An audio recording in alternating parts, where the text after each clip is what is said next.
Steve Harris from White Maiden and British Lion. You're listening to Andrew McCaskey from Scars and Guitars. G'day everybody. I've got an old favourite of the show, a conversation with Daz Brookes to share with you. Now this time around, the conversation takes place on the eve of the band's European tour and the day of the release of Benediction's 2025 album. It's titled Ravage of Empires. I think I say Ravages of Empires in the chat, but anyway, the discussion covers the album, the ongoing collaboration with Dave Ingram. He's definitely back and back in a big way. Production with Scott Atkins and his approach to enhancing the band's performance. The last album, called Scriptures, released in 2020. The 1998 tour with Jamie, aka Astanu and Covenant, Ozzy Osbourne's last stand in Birmingham, and much, much more. It's always great to catch up with Daz, and here he is. Let's get to it. There he is. Oh, I'm a video genius. Mate, how you going? How's the calls been? I'm good, mate. This is the last one of today, and then I can start packing my pants because I've got to go on tour tonight. Oh, shit. Okay, fair enough. Well, I'll try and make this one worthwhile at the very least and give you a good fun. Oh, it'll be fine, mate. Don't you worry about it. Mate, I'll never expect you to remember these things given the volume of these sort of Zoomers these days. They're not phoners, but Zoomers. But we had a chat a few years ago and I released a book and it was a compilation of many of the interviews I'd done, and I picked that one, actually, and it was a good one. Really? Yeah. Oh, cool, man. You know, so where do I get that then? Where do I get that book? I can send you an EPUB copy if you like, or I can send you a physical copy. Yeah, if you want. Yeah, that's no worries. Yeah, physical, either, whichever you want. Yeah, physical would be better if you want to do that. Yeah, I've got one here. Awesome. I've got a couple left over, mate, so I'll give it to you. Yeah, no worries. Oh, fucking awesome, mate. Wicked. Fantastic, mate. So, that's all things considered, mate. How have the calls been going in support of this album? It's fucking almighty, by the way. It's another solid. We're just completely blown away by the response we're getting. Album of the month in many magazines across Europe, and I'm blown away. I love it. We just keep doing what we're doing, and for whatever reason, people are loving it at the minute, you know. And long may that continue. Yeah, do you feel like, as though, I agree with you, by the way, I've noticed the fanfare around the album, but you guys were never a shit band, if you know what I'm saying. You never had a dull period where you released a new metal album or stopped being who you really are. Yeah. Okay, so that's never going to happen, mate. But do you feel like as though this is just desserts now? You know what I mean? Oh, like, here she is. Sorry, I got an intruder. You're right. Maybe it is. Yeah, maybe we're getting a bit of credit for just sticking to our guns and doing what we do, not trying to reinvent ourselves, not trying to reinvent the wheel or pull up trees or whatever the fuck. We ain't trying to do any of that. You know, we're just trying to be the best Benediction, and maybe we're just getting a bit of credit now for sticking to what we do. Mm. Well, it's only, when I say only 5 years, you know, there was a bit of there was a longer period of time between the previous album, Scriptures, but 4 or 5 years between Scriptures and Ravages of Empires. But with the songs that are on Ravage of Empires, are they from the same writing session or similar writing sessions as Scriptures? No, some of the riffs are from there. I mean, one of the riffs is from Killing Music, Beyond the Veil.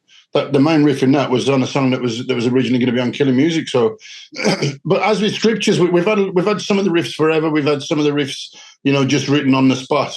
It's whatever that takes our fancy, really. We like I said before, we don't sound like anybody else. No. We just sound like Benediction. So we got a certain style of writing. So we don't find writing particularly difficult. However, when we do write, if we don't like the song 100%, it doesn't go on the album. So that explains sometimes why it's a little bit longer between albums. You know, bands churn out albums every year, and there's 3 or 4 good songs on there and 6 album fillers. Well, you know, that don't cut it for us because we want to do an album with 11 strong songs on. You know? Yeah, you're not wrong about that. That was something. A point I was going to raise was that you got your timing right. To your point. You know? Absolutely. But you know, like I said, we don't sound like anybody else. We're not just a wall of noise, and we're not just. You know, we don't follow the rules. We follow our own rules. We play Benediction music, so it's not difficult for us, I don't think. Mm. Scott Atkins clearly worked out for you, though. You know, Scriptures, and now you're working with him again. Yeah, mate, he pushes us super hard, but he knows exactly what we want to achieve. We want a kind of modern sound, but it's still got to sound old, and it's got to sound polished and raw at the same time. It's got to sound old and new at the same time. It's kind of difficult to get that, and he manages to do it. He pushes us super hard. Like I said in the interviews previous, he insists where we hold the pick and where the pick is on the string, and to the point he'll play them both side by side and say, "Can you listen? Can you hear the difference?" And you're like, "No." And he's like, "Well, I can." So I trust him implicitly. So what he says goes, really. And also he comes up with some ideas when we're in there. Well, why don't you try this? Why don't you try that? And up until now, we've never ever let anybody else interfere because it's our writing machine. We write all the stuff. So, but Scott will just come up with a few ideas, and he's on the same page. He's good.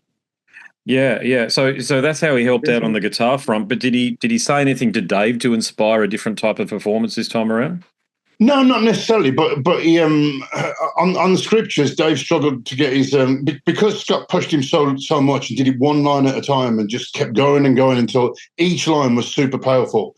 Dave struggled with his voice and had to leave and come back, and so this time we spaced it a little bit better. We did it in three sessions, but Scott still, even when Dave's saying, "Right, I nailed that," Scott would go, "Nah, yeah, you can do that one better." And he would push him and push him and push him. So every single line on that album is like from the belly, man. Mm. How was it for you working with Dave again? I know it was, this is not the first time you've done albums back to back, but after such a break, yeah. It was seamless, to be honest. I mean, considering we didn't speak for 20 years after he left to join Bolt Thrower, and then he moved to Denmark, so we didn't speak for 20 years. But like I said before, when Dave Hunt left and we asked Dave to just fill in for a couple of songs, by the end of the phone call, he was like, "Yeah, I'll do as many as you want." And, "Well, do you want the gig full time?" And he's like, "Yeah." And it's like he's never been away. The good thing about Dave Ingram is me and Rui write in a certain way, and we live in different cities now, but when we write over the computer. And when we've come up with a song and sent it to Dave, we kind of have an idea where we think we want the vocals to go. And without telling Dave, he puts them exactly where we think the vocals would go. So all three of us, me, Rui, and Dave, are all exactly this on the same page again with the writing process. So it's easy. And playing live, it's easy because we've known him for so many years. We don't take ourselves too seriously on stage. We take our music seriously, but not the stage performance. And we're all like a band of brothers. We're all like a band of friends. Even with the new guys, you've got to fit in socially, as much as you have musically. It's massively important, man. Given the strength of scriptures, because it's a fucking great album, did you feel any pressure this time around? No, I don't think we did. And I think that's because we write primarily for ourselves. And I don't want that to sound conceited or anything, but we write the music that we want to hear. Again, like I say, we don't follow any protocol or any kind of rules. We write Benediction music because we're the only people that we feel we write Benediction music. And because we've got the same ideas and we've got a bunch of riffs and we all have the same sort of ideas, it's not particularly difficult to write. It's difficult to keep the energy levels up because the music hasn't evolved. It is difficult to keep it fresh. But yeah, I don't think there was any pressure necessarily. We wanted to do the best album that we could, and unfortunately, we seem to have matched or maybe even gone better than Scriptures with some of the reviews. Yeah, absolutely, yeah. So what about this tour that's coming up? Has it been challenging for you to find a balance in the set list? Absolutely, yeah. Because, you get people writing saying, "Make sure you play this song, make sure you play this song." We've got 9 full albums out. It's impossible. A lot of people just want to hear Scriptures and Ravage. A lot of people just want to hear the first few albums. You can't please everyone. And the other problem is with this new album again, each band member likes a different song every week. And I guess that speaks about the strength of the songs on the album. One week, you'll like Crawling. The next week, you'll like Finality or whatever else. So to decide what's going in the set is pretty difficult. So what we've had to do, we're going to start with Carrion, and then we've obviously got to do Engines and Crawling. But then there's one space later on in the set, and we've just left it blank. And we'll decide on the morning of the show or on the day of the show which one we'll do. And we'll try and do a different one every night, to please ourselves as much as anybody else. But it'll just make the set a bit different. Partway through the set, there's like either ors. We'll either do this one or that one. So that'll keep it fresh for us and keep it fresh for the fans as well. Yeah. I haven't kept up, but given Scriptures came out throughout bloody COVID, is this the first chance really you've had to go on the road and really hit the road properly? Well, yes, this is the first time we've hit the road properly in probably 20 years, to be fair, because we've been doing festivals or we do weekend gigs, and because this job doesn't sustain the money that you need to, buy your houses and look after your kids and your wife and God knows what. We all have real jobs back at home, so Yeah. it's difficult to get time off. So we've over the last 20 years we've just been doing festivals, but we just felt the time was right to get back on a tour bus and get around and do a few gigs, and I'm kind of looking forward to it. The logistics won't be good, three of us 6'5" plus in bunks that are 6'2", wherever it is, and 18 people living on a bus with socks and undercrackers lying all over the place and empty beer cans. But you know what? That kind of adds to the fun, man. How do you keep yourself in check in those moments where you're 3 or 4 weeks into it to your point, you haven't been able to lie straight in a tour bus, and you start to get a bit cranky and stuff? How do you make that balance? There's points where people get cranky, but we're pretty easygoing guys, you know what I mean? And we kind of ensure that the bands that come with us have got a reputation of being easygoing as well, because it's important. If you live with each other for 3-4 weeks on a bus, inevitably there are going to be a few things, somebody hanging their pants on the windows to dry on the air flaps. It's just, mate, you ain't doing that.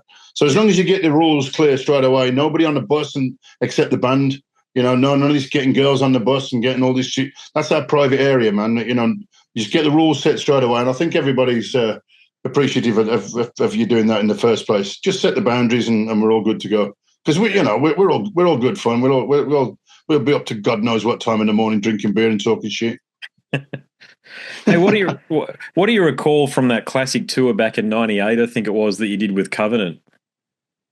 Covenant, yeah, they were good guys. Wet behind the ears at the time, but they were good guys. I remember seeing them a few years later at a gig, maybe in Scandinavia. I don't remember.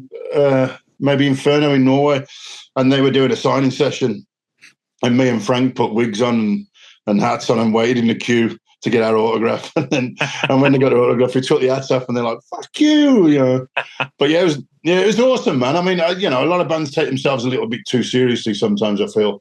It's entertainment at the end of the day. Yeah. But, as long as you can have a laugh at the end of the day, and I don't mind any of that shit. They were good guys. Yeah, I'm good mates with Jamie, who's AKA Astanu, who was in Demu, and you were sharing a bus with him, if I'm not mistaken. Yeah. He's told me some classic stories from that tour. Actually, they don't believe it.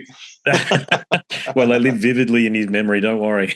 Oh, fantastic! Yeah, they were good guys, man. I liked them. What Okay, so you got this tour, you got this killer album, mate. We talked about. I haven't talked about legacy yet, but I'll introduce the topic.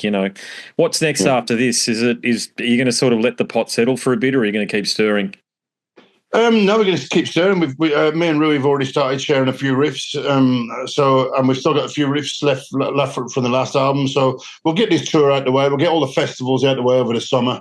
In America and wherever else. And I guess sort of end of the festival season, September, I guess I'll collate all the stuff that we've got and start coming up with ideas. Once we start getting a few songs and a few ideas, you get the bug again, and I'm on the phone, send me some more stuff, and because that's what he does. He sends me his riffs and then I mix it in my riffs, and I kind of bake the cake at home and send it on to the guys, sort of thing. So I would imagine at the end of this season we'll start writing again, because we're loving it, man. We're lucky boys. Yeah, cool. Yeah. When I was talking to Gary Holt, he said that he knows where all of the bodies are buried in that, Bay Area thrash scene. And I think you're the bloke that knows where all the bodies are buried in the Birmingham grind scene. So yeah, I put most of them in there, mate. Don't worry about it. But have you thought about telling your story through a biography or something else? People have spoken to me about this in the past, but there's a lot of stuff on there that would be fantastic to read, would probably get me locked up. So it would be so diluted that I don't think it would be a real reflection. So I'd feel like I was cheating people. Yeah, that's a good point. It's there's statute of limitations, but then there's your own, I wouldn't even call it ethics, but the way in which you want to tell your story, Absolutely, yeah.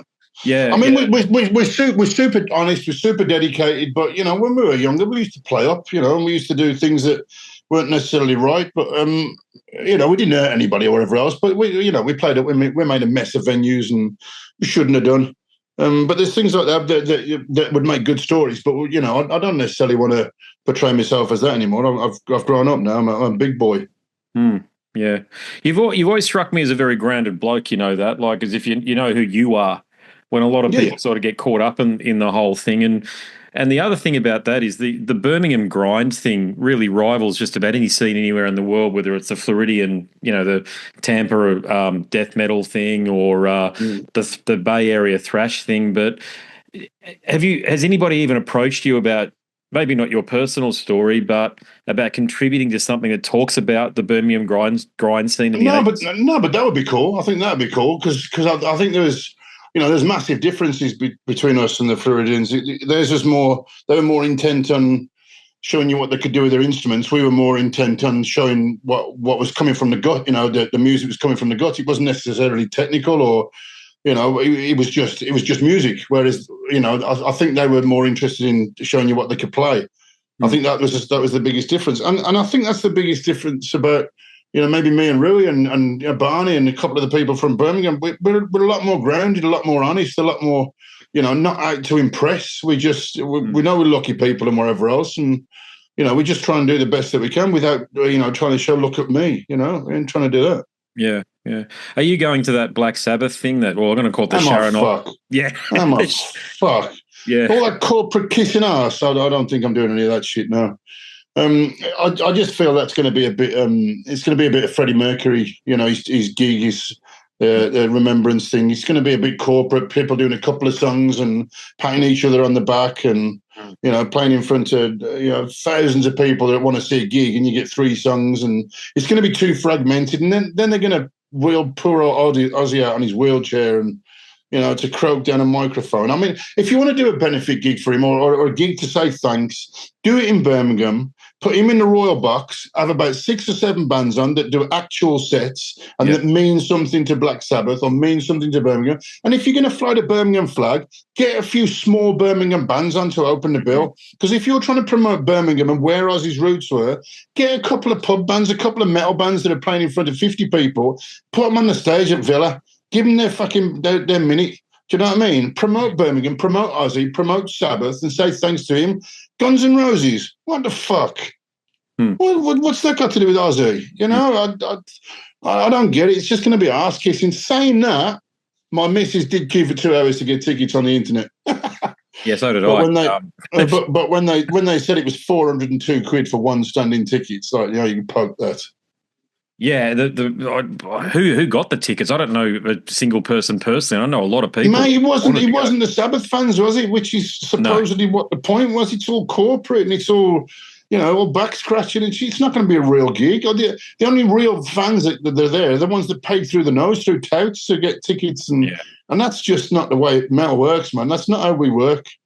Yeah, no, you're right. You're dead on. You're spot on. Yeah, and I didn't. Of course, she wouldn't. Sharon, that is, because she's the one organising this whole thing. But you guys are the flame keepers of Birmingham music. In terms of you are part of that legacy from Black Sabbath. Yes, exactly. So why not get us a napalm on the bill? Yeah, exactly. Why not? You want to say this show is about Benediction? About Birmingham. This is about Sabbath. It's about Ozzy. Make the show about Birmingham and make it about Ozzy. Don't make it about all his mates kissing his ass. That's my personal opinion. I mean, a lot of people are going to go there, see a lot of the bands that they love, and it's going to be superb. But I think they should have just made it a little bit more personal. If it's meant to be personal, make it that way. Yeah, I won't bullshit. I definitely wanted to go because who wouldn't? But at the same time, the last thing I wanted to see was Lars kissing fucking Ozzy's ass on stage. Exactly, mate. Exactly. It just doesn't make any sense. They can do that privately, You can do that privately. Go have a drink around Ozzy's house or wherever else. Do that, but don't get on stage and say, "Oh God, we really love you." And make it a gig about Ozzy. Make it a gig about Birmingham. Yeah, 100% agreed, mate. Yeah, yeah. Hey, who was your favourite band from back? From your era, from the grind era? Judas Priest were my ultimate band. I loved the twin guitar, man. I absolutely loved it. I saw him so many fucking times. But that's still my era. Saxon, Priest, Motörhead, Marcus Schenker, Maiden. I mean, they're all the bands that I started going to see in 1982, 83. I mean, you consider the bands that were touring at that time. Birmingham especially. There was every week there was a punk gig down at the Mermaid, and then there was Saxon were playing at the Odeon or Merciful Fate or whoever else. It was just such a fabulous time to be a young rocker, a young teenage rocker. Gigs every week. But yeah, Judas Priest are my favourite band. And do you know what? Their last album, wow, it's just absolutely incredible. At their age, to pull out an album like that, it's in my car at the minute, just on repeat. It's just absolutely incredible. Yeah, Mike Exeter did a fucking great job with that too. You know, he's such a absolutely, he's absolutely nailed it. Yeah, absolutely. Yeah. Have you thought about reaching out to him and seeing if it's possible? I mean, would you consider working with someone like Mike? Yeah, absolutely. Why not? Yeah. However, I don't see why we should move at the minute. We're happy with the setup we got, but yeah, absolutely. He's got an absolutely beautiful sound. Yeah, you're not wrong. Yeah, on that one. Yeah. Okay, so Australia, mate, when are you coming down? You know, we've been punishing you guys a little bit about this, but you know, we'd love to see you. Well, I can actually tell you at this moment we are talking to somebody about coming down next year. But obviously because of the cost. We're trying to organise gigs in Japan and Southeast Asia to make it worthwhile, to make it pay. But we are actively in talks right at this minute, and I think they're talking about next May. Okay, so that'd be super cool, man. Well, fingers crossed that happens. I think I asked you this last time, but I can't remember the answer. Have you played here before? No, absolutely not. I think we've had 2 or 3 tours that were penciled in that were going to happen, didn't happen for whatever reason. Modern Invasion back in the day, I think they had us 2 tours and that didn't happen. And then there was one just before COVID, maybe 2015, 16, something like that. That was going to happen, and then that didn't happen. So I'm fingers crossed. I'm hopeful it's going to happen. There's every chance that it won't, because that's just the way it works with us. But there's no doubt that we definitely want to get down there. That's somewhere we definitely want to play. 100%. You're with Nuclear Blast still, if I'm right. Is that correct? Yeah, absolutely. Yeah, for the whole time. Yeah, that's working out for you still. Absolutely. I mean, there's the people there now are not the people there that we started with when we first started. The reason we signed with Nuclear Blast is because Dig at Earache and Central Media and who was the other one? I can't remember the other one. They're trying to sign us. They were talking business. Right. But Nuclear Blast were talking about the music, Mark's on about the music, so that's why we signed with him, and they still treat us really well, so there's no reason for us to go anywhere else. Do you know Dig very well? I used to back in the day, yeah.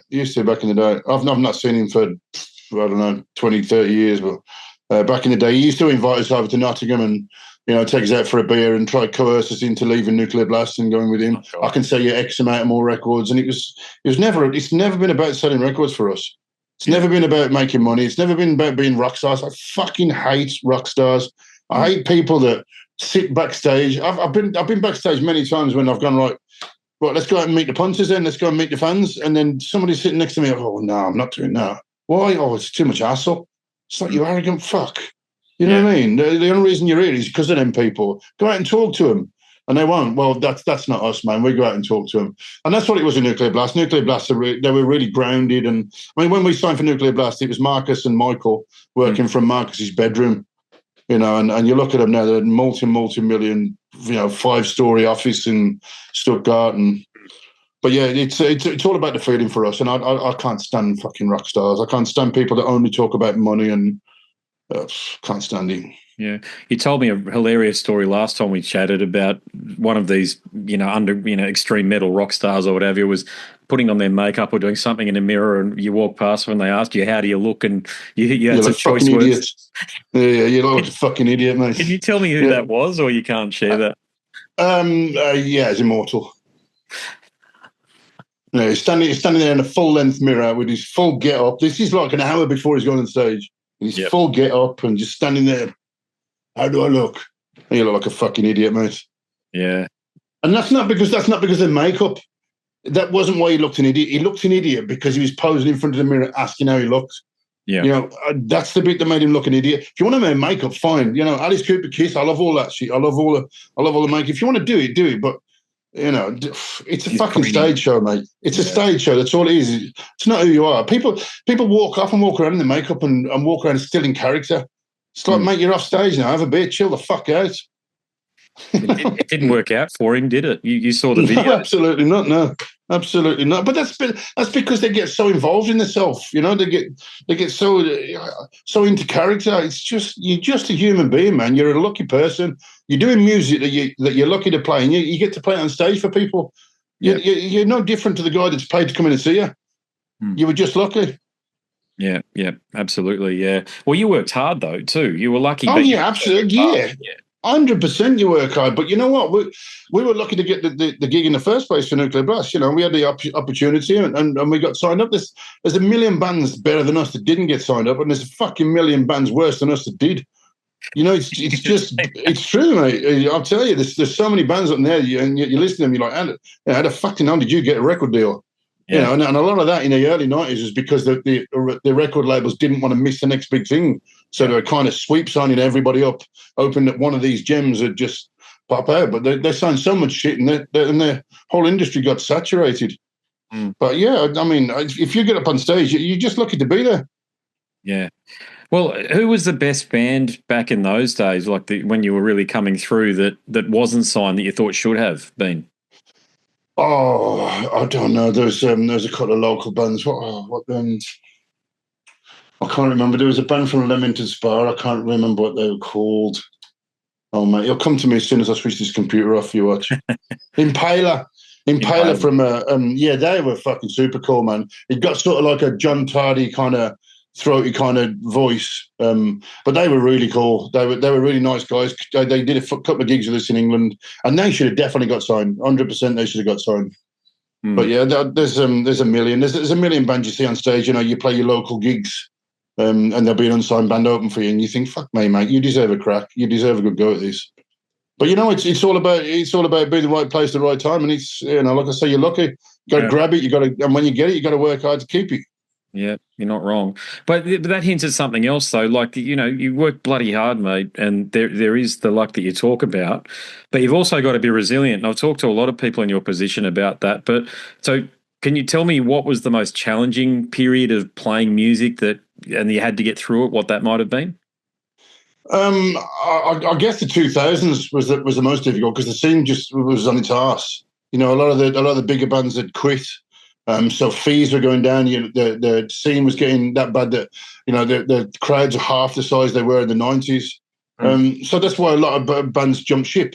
But not us. That's not what we're about. Like I say, we were never in it for money. We were never in it for fame. So maybe the crowds are smaller, but you know what? If one guy pays his money, he deserves a full show.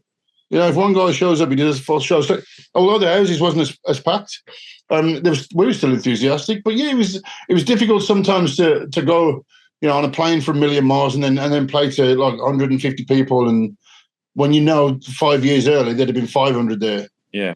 But it's not necessarily a challenge because, like I say, we don't do it for money or fame. We do it because we love it. So it's not a challenge in that respect because we still enjoy it totally. I remember us playing a gig in Hungary.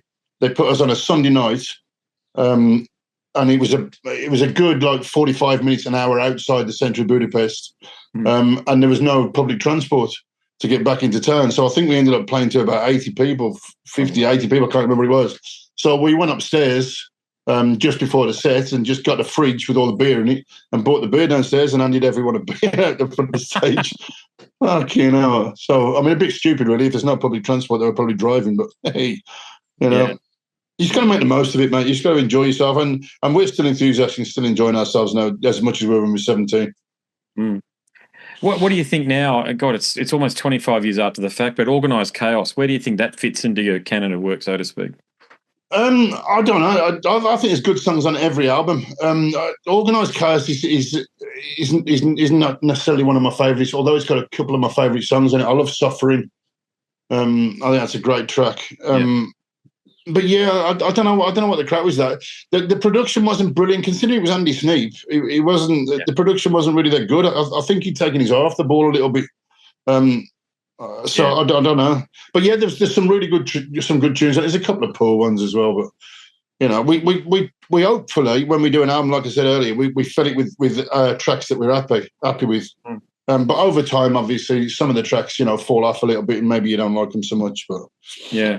Still a good album. I don't think we've done a particularly bad album, to be honest. No, I agree. Yeah, it's just it was during that period that you mentioned. That's all. The early 2000s when things started to go a bit odd, and Cradle lost Stuart Anstis and Barker. Barker joined Yeah, up with you guys after the Demu yeah. thing as well. Are you still in touch with him? Yeah, I've not spoken to him for about a year. He's been really poorly, and so I spoke to him. I spoke to him about a year ago. He seemed all right. I'll get in contact with him again now. Now the album's out, and send him a copy of the album and see if he wants to meet up. Good kid, Barker. I like Barker. Yeah, I've had a few conversations with him over email and like this as well. Yeah, he's Yeah, he's mad as a fish. He's absolutely mad as a fish, but he's a really nice guy. As soon as you get through that tough exterior, because he's one of them that's always kind of trying to put a show on for people, and I don't know whether it's insecurity or whatever else, because some of the larger than life guys sometimes are a bit insecure, but once you get inside, he's a pussycat, man. He's a lovely kid. Yeah. What about Dave Hunter? You still got any connection to him? Yeah, absolutely. Yeah, we're still really good friends with him. I mean, he left obviously because he wanted to do his PhD. I mean, he didn't necessarily look the part, and that was the problem with Dave Hunt a lot of the time. People looked at him and he'd followed some guy with this. It's never about him. He's this big mane of hair and 6 foot hard, and then Dave comes in with his skinhead, like shaved head, and he kind of I think he threw a few people, which is a shame. But he's a good kid, good vocalist, and I think Nathrak are doing the rounds at the minute. So yeah. All power to him, man. He's a really nice bloke. Mate, just in terms of like what you hope happens, like, when I already mentioned that word legacy, and I was talking to Burton from Fear Factory this morning, and, you're different artists, but you both got a legacy. So what do you hope is Benediction's legacy? The fact that we didn't follow the rules, the fact that we did exactly what we think we wanted to do, the fact that we were honest, the fact that we didn't put a female vocal on it because you're supposed to do that, the fact that we didn't do blast beats because you're supposed to do that, the fact that you're supposed to put a keyboard on because it'll make it more atmospheric, the fact that we didn't do that, the fact that we stuck to our guns. I think that we're becoming a bit of a cult band because I believe because of the fact we stuck to our roots, and that would be my feeling. We did this not to be famous, not to be rich, not to be superstars. We did it because we fucking love it, man. And if for every person that stands in front of the gig or buys a record, I am supremely grateful to every single one of them. I'm one of them. That's why we love you, mate. Don't worry about that. And you'll read that in the book, what I read. I'm going to save it for you, mate, but you got your entry in there, and it mirrors what you've just said then. It's that,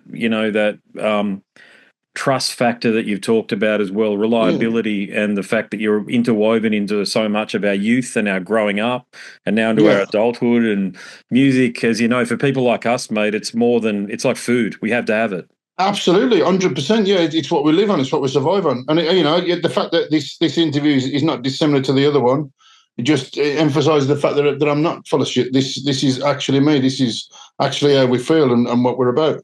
Mate, fantastic to chat again. Good luck on the tour. I know it'll go well because it just will. But you'll have a nice book there waiting for you when you get back. That's fucking awesome, man. I really appreciate that. No worries, mate. All right. Cheers, Andy. Keep in touch, brother. Another great chat with Daz. I hope that Australian tour materialises next year, I think he said. Yeah, I'll definitely be in the audience for that one there. I'll have to break a few appointments if necessary, but I'm not missing Benediction, that's for sure.